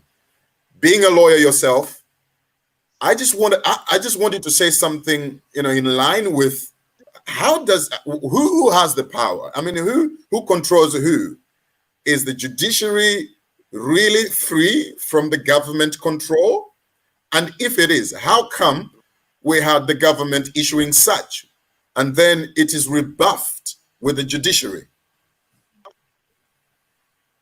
Well, thank you, Pastor Chance. That there is a concept in constitutional law. Right. It's called separation of powers. Okay. And what it entails is that there are three branches of government. So you have the legislature, which are your MPs who make the laws in parliament. And then you have the judiciary who interpret those laws and sometimes make judge-made laws. And then you have the executive who are tasked with the day-to-day running of government. So that's your president and the cabinet. So each of the branches has a task. Right. And the reason why we have separation of powers, or any system of government has separation of powers, is because they seek to divide and share power so that there isn't a concentration of too much power within one arm Mhm. or branch of government. So it's also to avoid abuse of power and to provide checks and balances. Right. So no one branch of government really should force another branch to do what they don't want to do, because each branch has its tasks to run within the setup of the government. Right. So judicial independence, which you just asked about, it is Mhm. also another concept. It simply says that the judiciary, the judges, must be free from any influence from politicians, from private lobby groups, or any improper or undue influence. They should be independent to Right. interpret the laws of the land, which are made by the legislature, and also to make judge-made laws. They should be left alone to carry on with their duty. That's what the concept of separation of powers and judicial independence is all about in a nutshell.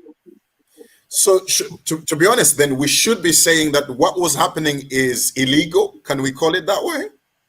I say it's an abuse of power, and I Abuse. say it is an abuse of power because they were overstepping the mark. Yeah. The executive cannot tell the judiciary how to do their job. Right. Of course, Mm. hear me. Because I mean, trust me, I'm like, who has? I'm thinking, who is who here? You know what I mean? I'm thinking, are we becoming a lawless nation? You know, that all of a sudden we seem to be manipulating every other department. There has been a state of anarchy, obviously, because of what has been happening since the last elections, which were nullified. And I think we have become perhaps the third country in Africa to have had our elections nullified: Libya, Kenya, and now Malawi. So the state of lawlessness, as you describe it, the state of anarchy, came in because obviously people were not having it anymore. It's Right. happened before, claims have been made before, nothing's been done about it. But this time around, people were not having it anymore. And therefore, they took to the streets and used whatever avenues were available to make sure that the right thing was done. And so the judiciary came into play. They now had a role to play in the discourse of all these happenings after the elections of May 2019. I So I should, to be honest with you, I think I'm the proudest Malawian, and of course, all of us here. I'm the proudest Malawian. When the judiciary, handled that case, when the lawyers of our country handled that case and brought it to where we are today, you know, yes, yes. I mean, to some extent, I'm like, God walked mulungana enda ndimiendo. The jacket. I mean, how proud are you, being a lawyer yourself, with what you saw on the ground? I'm very proud. It was a very proud moment because, those five lawyers were very, very brave. They Mhm, painstakingly went through all the evidence. I'm mhm. sure they looked at the precedents from Kenya, from Libya, and other countries where elections have been nullified. They had questions to answer based on the evidence that was presented before them. So simply, um, they had to ask themselves, were the results verified? you know. And how could you verify results which were here, there, and everywhere? You had reports about the use of TPEX, and you know, you couldn't verify the results for sure because um, you couldn't tell what was there before the TPEX was used. Right. And there were so many other irregularities which came to light, which just made the whole process unsustainable. You couldn't back it up with any law. And therefore, the challenge was simply rightful. And the decision that the judges made was brave, not only brave, but it was the right one. Because I've never seen so many Malawians take to the streets and fight so much and believe in something so much. And it's the first time that I've been invoked to follow the politics of Malawi. And it was a proud moment, Pastor Chan, not just for you, all of us, I'm sure.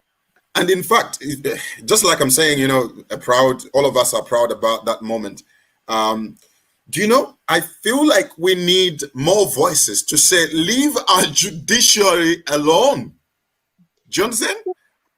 Well, there are enough voices. You saw the judiciary take to the streets Yes. a few days ago, and they rarely do that. Judges rarely take to the streets. They're not there to do demonstrations like human rights groups and lobby groups and all that.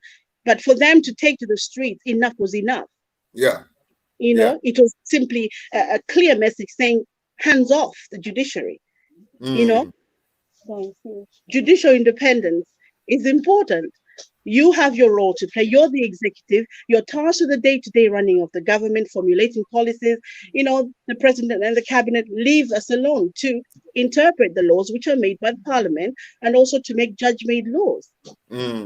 So that was another brave move. And a very big one in terms of you know, hitting the punch and saying you can't manipulate everything, isn't it? You can't manipulate everything. You know, you're not just gonna have it your way just because you are the man in charge. You know, hands off. This is bigger than one man. It's gone beyond one man. This is about Malawi. You know, where we want our country to be 53 years on after independence. Is this where we want to be, where we want to have just two families? Let me correct you. Not 53 years, actually 56 now. Oh, 56. I do beg your pardon. 56 years of independence. And do we still want to be in that position? Even 30 years. How many years has it been since the introduction of multi-party politics? Exactly. You'd expect better. You'd expect better, but the judiciary weren't having it. And I'm proud that they took the stand that they took a few days ago. I am proud of the High Court judges and the Supreme Court judges. They've done a valiant job, a brilliant job. They've been on the right side of the history of Malawi, alongside all the lawyers who've been involved, all the individuals who've been involved in this renaissance. This is the new Malawi, and I am truly, you know, encouraged by what's been taking place in Malawi recently. Amen. And to some extent, I mean, before, if you look into the history before, probably was a bit of a shaky, you know, the men were in charge. Probably they were not provoked to really come out like this. But I think, like you're saying, as much as they were provoked, they were, you know, doing it slow, you know, underground, doing their job nicely, trying to respect this man. But they couldn't take it no more. Like you said, they couldn't take it no more. This is about, you know, one thing I want to say is, it's not like you said, it's beyond one individual. This is Malawi has to be freed. You know, person. Malawi has to be freed. People, you know, people have been under oppression where they're in poverty and they don't even know it. Even the people that support corruption. Do you know? It's amazing. It's amazing when you see people and you feel for them and they don't even know that they are actually struggling, yet there is money that can look after them. Exactly. This goes back to the way that Malawians are. We are a peace-loving nation, a peace-loving people. We're very respectful, decorum. We just don't like trouble. We don't like confrontation. So we, you know, but you know what? When enough is enough, that's when you see a Malawian come out. Malawi, you can push them so far, Koma zikafika hapo basi zafika hapo. And I think that's Amen. just what's happened here. Wow.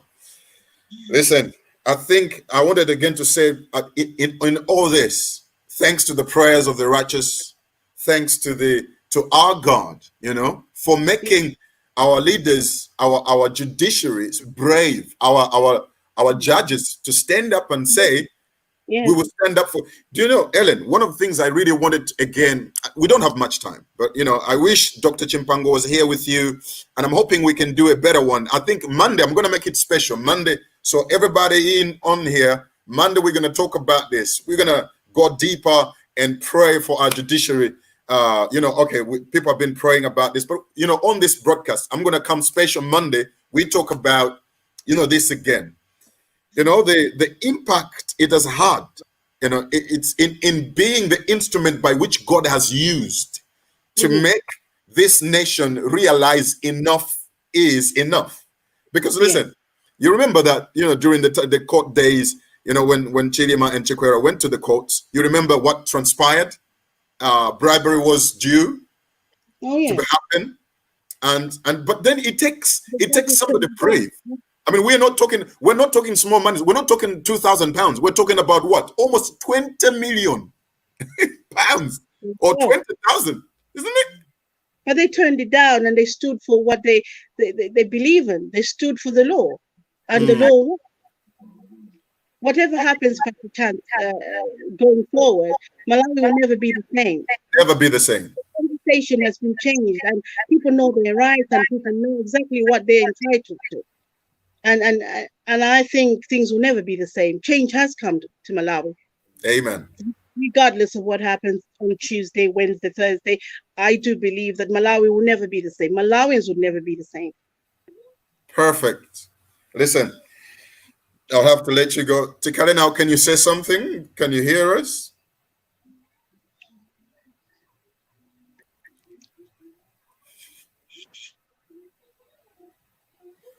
Still, I can't hear her. Okay, listen to this. It's been a pleasure to have you both. I know we've had a little time with you both. I'm hoping that let's converge again on Monday. Okay, I'm gonna, sis, please make time for me on Monday. I'm gonna bring you on with Dr. Chimpango. Mrs. Chimpango, do me a favor. Do me a favor. Make sure that man is with you on Monday on that desk. So maybe also I'm thinking your volume of, you know, of you hearing us, probably if you took it down a bit, maybe you would be able to, I don't know, not probably there's a bit of a conflict there in terms of volume wise. But anyway, I'm hoping that Monday we're going to have a good discussion about this and we can take it a bit. I really wanted to ask guys to talk about, that freedom you talked about, Ellen. You know what? We are here again because of TPEX, number one. God allowed it to happen in that sense, but then God gave our judges the bravery to stand up and say, nope, we're going to have to do this again. Yes.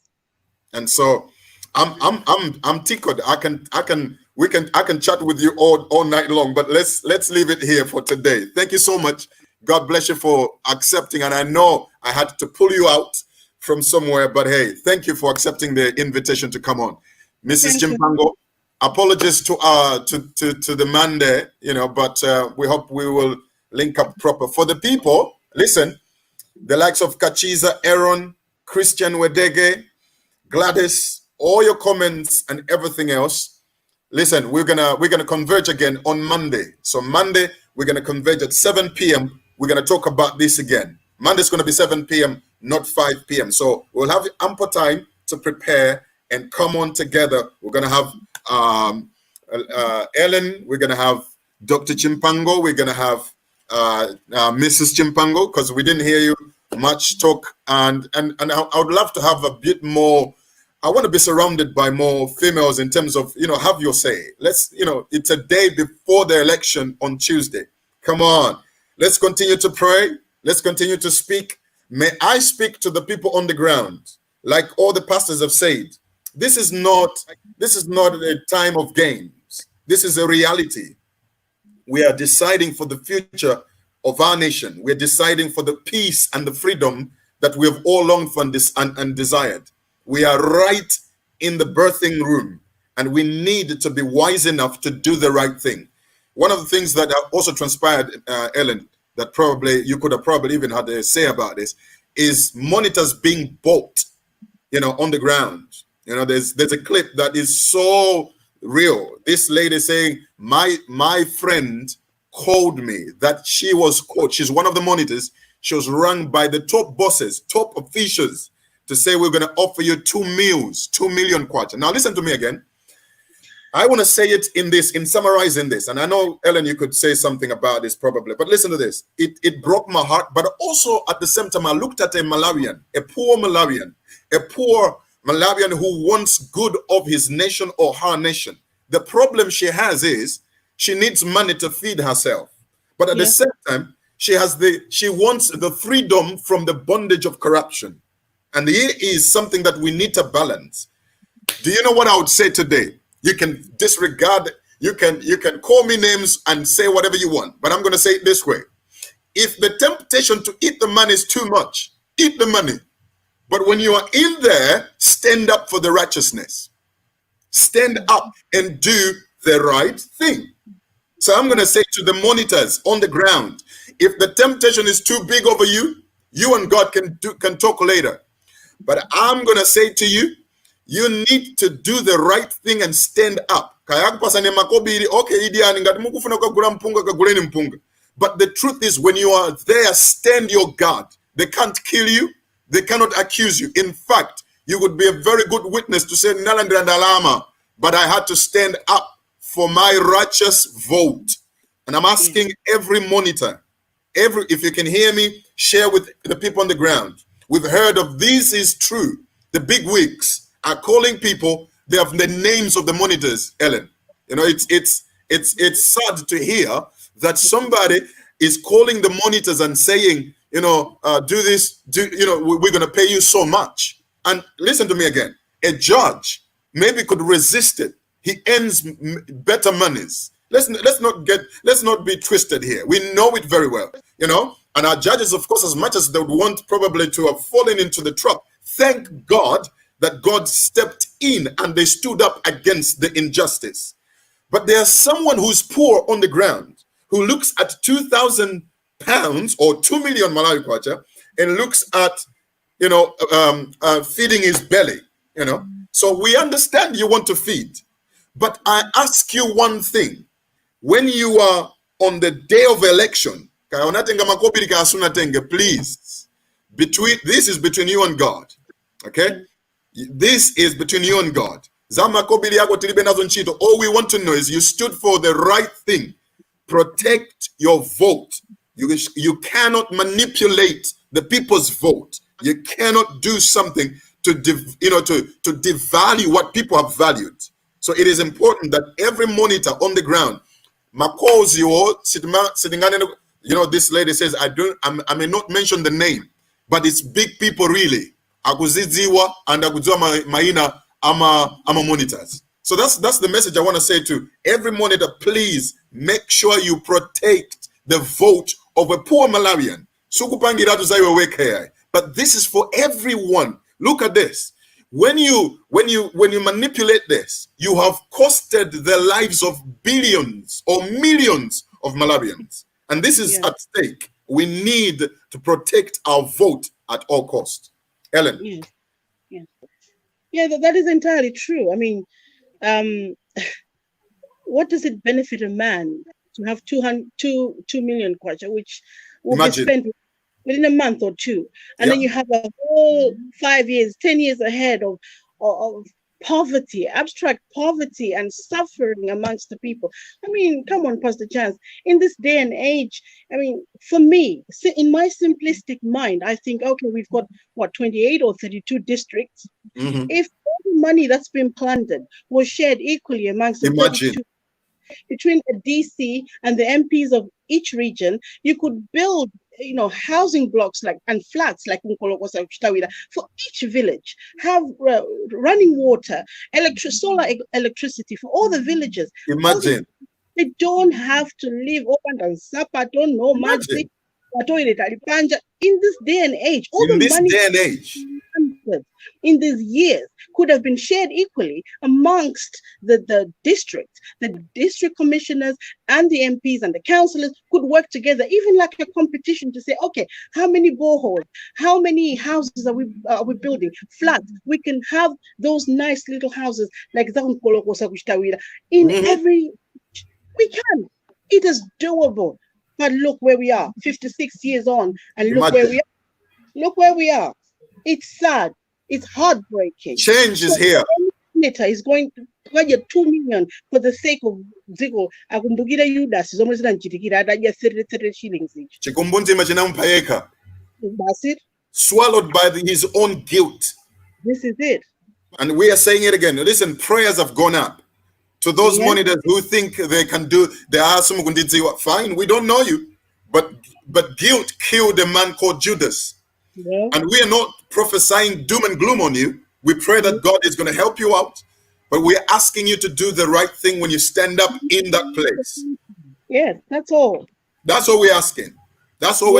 This is about protecting the whole nation. Just like you're saying, do you know it's possible that land can develop? That land can become a better place. We could all be proud of that nation. You know? For help. You know? Do you know to some people that to an extent that when they hear you're from the UK, they think you're above them just because you've been in the UK. But the reality is, go ahead.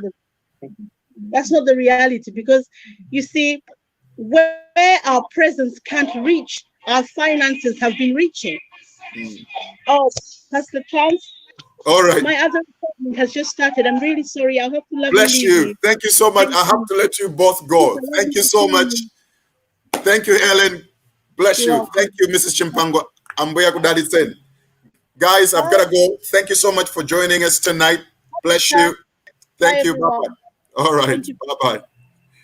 Anyhow, so thank you so much for joining and being part of the discussion tonight. Guys, listen, Barbara, Kachiza, Gladys, everybody else. I may not mention all. Christian, all my peoples, Christian, Judith, you guys are fantastic. All your comments, please bring them again Monday. We're going to converge again Monday to talk about this. Listen, change is here. Let's be practical with it. Let's not just speak about this thing. For some of us, of course, we will be a voice. For some of you down on the ground, be that change that we are all desiring. Malawi has come to that place. We are being reborn, remade by God. God bless you so much. I look forward to have you guys tonight again in the next 2 hours. We are praying for Malawi. Join us with Minister Mahara and myself and all the pastors. We are converging and the lead and everyone else in the diaspora or even down on the ground in Malawi. We are praying for Malawi. So join us again in the next 2 hours at 9 o'clock, 9 p.m. UK time. We will be praying. So join us. God bless you so much. I look forward to see you tonight. Bye-bye.